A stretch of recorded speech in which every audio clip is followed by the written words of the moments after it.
একটা একটা যদি ইমার্জেন্সি গেট থাকতো, একটা ইমার্জেন্সি সিঁড়ি দেখলে মরতো না।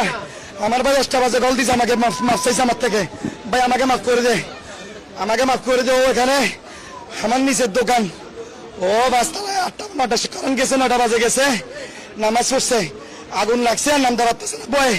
আরো 2-3 জন আছে, আমাকে ফোন করে মার চাইতেছে।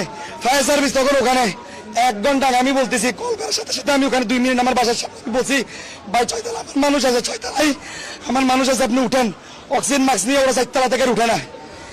এরপরে বলতেছে, ভাই আমি উঠছি, আমি খুঁজছি 6 তলায় কেউ নাই, আমি সব দেখে আসছি। আমাকে বলতেছে আপনি উঠেন। আমি 5 তলা পর্যন্ত উঠছি, আমার শ্বাস সমস্যা, আমি উঠতে পারিনি। আমার বন্ধু উঠছে, আমার বন্ধু উঠে বলতেছে জুতা আছে আপনি দেখেন। এর আরো আধা ঘন্টা পরে তারপর যাই ও বাড়ি করছে, ওরে আধা ঘন্টা পরে ওরা বাড়ি করছে। ওদের কাছে অক্সিজেন আছে, সবকিছু আছে, ওরা উঠতে পারে না। ওখানে আগুন নাই ভাই, উপরে আগুন লাগা নাই, আগুন লাগছে 4 তলায়, ওরা 4 তলায় আছে, কিন্তু ওরা 4 তলা থেকে উপরে উঠার খুঁজতেছে না। অথচ আমি বলছি, আমাকে যখন কল দিছে তার মানে ও বেঁচে আছে, বেঁচে আছে না? তাহলে কেন উঠলো না, কেন উঠলো?